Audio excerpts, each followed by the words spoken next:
हम आप सभी के माध्यम से एक विषय को रखना चाह रहे थे कि विगत दिनों 10 जनवरी को शिवसेना इकाई सिंगरौली के द्वारा माननीय कलेक्टर साहब के नाम ज्ञापन सौंपने का विचार बना और ज्ञापन सौंपने की तैयारी हुई। दोपहर 1 से 2 बजे के बीच का समय था।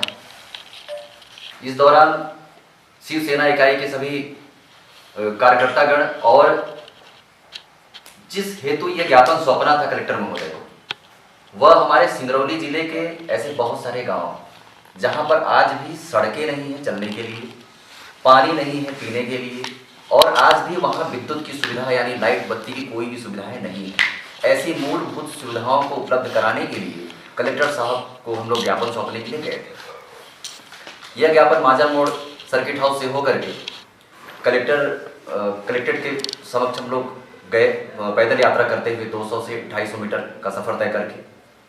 चूँकि यह ज्ञापन हमें कलेक्टर महोदय को देना था, तो इस निमित्त पहले ही इसकी सूचना प्रॉपर व्यवस्थित तरीके से एसडीएम महोदय को, दंडाधिकारी को दिया गया था।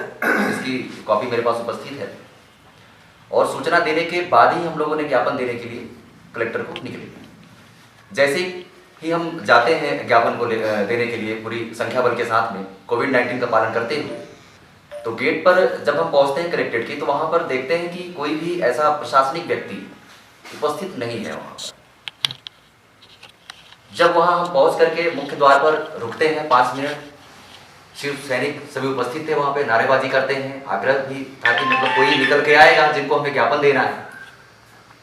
तो माननीय कलेक्टर महोदय अंदर बंद कमरे में बैठे हुए थे और किसी भी प्रकार का कोई भी प्रशासनिक कर्मचारी वहां उपस्थित न होने के कारण हमारे शिव सैनिक आगे की ओर बढ़े कि भाई यहाँ जब ज्ञापन हम लेकर के आए हुए जिनको देने के लिए, जिनकी समस्याओं को लेकर के, शिव सैनिक और ग्रामीण आम जनमानस जिनकी वो समस्या थी उस गांव से निकल करके वो सभी आए हुए थे। वो सभी साथ में कलेक्टर के परिसर के अंदर गए और कलेक्टर साहब का जो कार्यालय है उसके बाहर जो गेट है वहाँ गेट पर हम सभी पहुंचे। जैसे हम वहाँ पहुंचते हैं तो हमारे शिव सैनिक और जो ग्राम की जनता आई हुई थी वो जनता वहाँ पर बैठ जाती है कि ठीक है कलेक्टर साहब को ज्ञापन देना है, वो निकलेंगे हम ज्ञापन देंगे।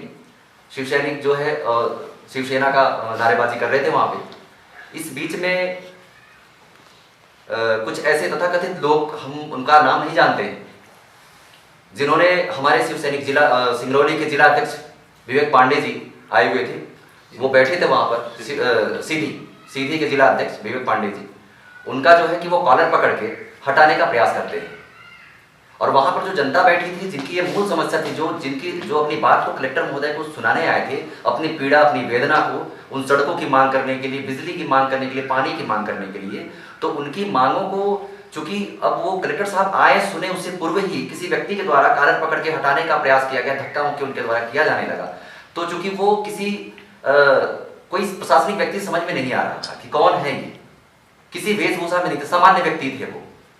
तो शिव सैनिक उनका थोड़ा विरोध जताया कि आप कौन है, क्यों इस तरह से, मतलब कि पीछे हटो आप, क्यों आप इस प्रकार से आगे आ रहे हैं। तो बाद में जब इस प्रकार की बातें आई किनारे हुई, तो जब ये सेना चपटी टाइप का ऐसा कुछ था नहीं वहां पे जैसा विषय बनाया जा रहा है, पर हाँ ये था कि शिव सैनिक ने बोला कि आप कौन है, किनारे हटो, आपसे हमें बात नहीं करना, हमें तो कलेक्टर महोदय से बात करना है, क्योंकि हमें तो कलेक्टर महोदय को हमें सुनानी है अपनी पीड़ा वेदना जो जनता आई हुई ग्राम की। इस बीच में चूंकि अंदर से प्रशासनिक अमला आता है, बातचीत करता है और उनका कहना था कि आपको जब ज्ञापन देना था तो आप गेट पे रुक सकते। तो हम यही पूछना चाहते थे कि जब हम विगत दिनों आपको ज्ञापन देने से पूर्व ही दंडाधिकारी महोदय के पास व्यक्ति जो है कि लेटर पैड दे करके हमने आग्रह किया था कि हमें ज्ञापन देना है, उसकी सूचना हमने आपको दे चुकी थी। अब आपको प्रशासनिक व्यक्ति, पुलिस अमला उपस्थित रखना था वहां पे, ताकि हम हमारी जो शिव सैनिक है या हमारी जो जनता जो जा रही है साथ में, उनको समझ में आए कि हमें कहाँ रुकना है, कहाँ नहीं रुकना चाहिए। तो वहां पे रोकने का प्रयास आपके द्वारा करना चाहिए था, पहली बात। दूसरी सबसे बड़ी बात, आप कहते हैं धारा 144 का आपने उल्लंघन किया। धारा 144 लगी हुई है आपके द्वारा, ऐसा बताया जा रहा है, ठीक है। हम सभी अनुशासन प्रिय व्यक्ति हैं, अनुशासनहीनता हमारे अंदर नहीं है, ना ही हमारे शिव सैनिकों के अंदर। जब आपका कोई प्रशासनिक व्यक्ति उपस्थित नहीं है वहां पे, हम खड़े हैं 5 मिनट से, आवाज दे रहे हैं, चिल्ला रहे हैं वहां पर, आप ले रहे ज्ञापन, बाहर निकल के नहीं आ रहे हैं, तो हम अंदर गए आपके पास में मिलने के लिए, तो आपके द्वारा बताया गया कि आप धारा 144 का उल्लंघन आपके द्वारा किया गया। ना तो कहीं वहां अंदर कलेक्टर परिसर में या कलेक्टर बाहर परिसर जहां से गेट है किसी भी प्रकार का कोई चेतावनी ऐसा नहीं दिया गया कि यह जो कैंपस है वो प्रतिबंधित कैंपस है, धारा 144 लगा हुआ है, आप सभी को अंदर आना मना है। आम जनमानस, आम जनता उसी रोड से आना जाना कर रही है, उसी गेट से हम लोगों का जाना हुआ। तीसरी बड़ी बात कि जैसा हमने अभी बताया आपको कि जो जिनके द्वारा विरोध किया जा रहा था वो सिविल ड्रेस में थे, वो नॉर्मल सामान्य व्यक्ति की तरह, पर पुलिस का मानना है, पुलिस का कहना है कि वो हमारा कर्मचारी था। हम ये कहते हैं कि ऐसे में तो गांव घर के या हमारे सिंगरौली के कोई भी व्यक्ति वहां कलेक्टेड है, वहां अपने कोई भी व्यक्ति जा रहा है। अब कौन है जो शिव सैनिक जो बैठे हुए वहां पे, शिवसेना का सीधी का जिला अध्यक्ष विवेक पांडे, हम सभी उपस्थित थी, कॉलर पकड़ के हाथ हटाने का काम कर रहा है वहां पे, वहां से उठाने काम किया, तो कोई भी व्यक्ति कर सकता है वहां पे। तो हमें लगा कोई बाहर का व्यक्ति है। अगर आपकी पुलिस थी तो आपकी पुलिस किसी भी प्रकार से प्रोटोकॉल में क्यों नहीं थी? ना तो वो वर्दी में थे, ना किसी प्रकार का कोई बैच था, ना बिल्ला किसी तरह का, ताकि हम व्यक्तिगत सब परिचित हो सके। परिचित आप मास्क लगा हुआ था, किसी तरह का कोई ऐसा चीजें समझ में नहीं आ रही थी कि पुलिस है या कौन है। तो एक बहुत बड़ी जो ये संरचना समझ में आ रही है प्रशासन की, जिला प्रशासन इकाई, वो निश्चित ही बहुत ही गलत है, बहुत ही निंदनीय है। उनके द्वारा हमारे शिव सैनिकों के ऊपर कोविड-19 का अवहेलना करने का आईपीसी सेक्शंस लगाए गए, 341 और 269, 270, 188, 187, ऐसे 34 इस प्रकार के कुछ धाराएं लगी हैं उनके ऊपर, जो कि कोविड-19 का पालन न करने का और शासकीय कार्य में व्यवधान न करने का, ऐसा वो सेक्शंस लगे हुए हैं। तो हम ये जानना चाहते हैं, देखिए जो जिन गांव से लोग निकल के आए थे, हम आपको बताना चाहते हैं आपके माध्यम से, प्रशासन और जनता सुन रही है, जिनकी समस्या थी वो समस्या अपने रोड, बिजली, पानी को लेकर के आए थे। आज भी उस गांव के लोग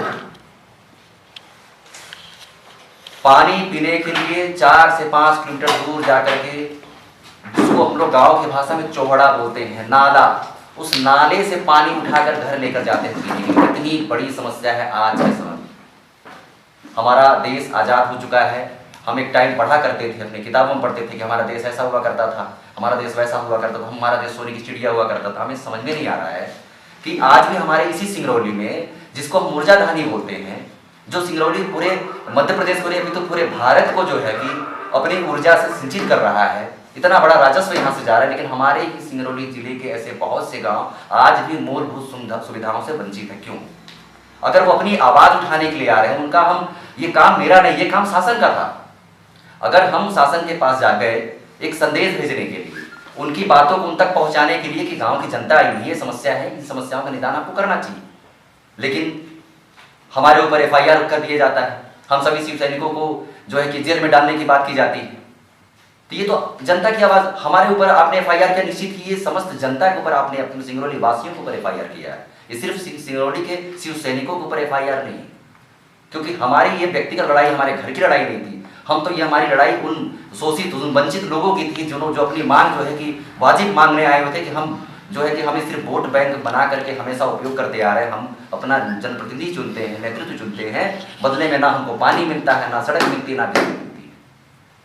सिंगरौली में बिजली की बात करें हम, तो सिंगरौली में बिजली का खजाना जिसको बोलते हैं, ऊर्जाधानी, हमने बताया आपको, चारों तरफ प्लांट लगे हुए हैं, उसका भरपूर प्रदूषण हम लोग रोज सुबह से शाम तक जो है कि पी रहे हैं। चाहे वो वायु प्रदूषण हो, चाहे ध्वनि प्रदूषण हो, चाहे मिट्टी के प्रदूषण हो, चाहे वो जल प्रदूषण हो, ना तो शुद्ध भोजन मिल पा रहा है, ना शुद्ध पानी मिल पा रहा है।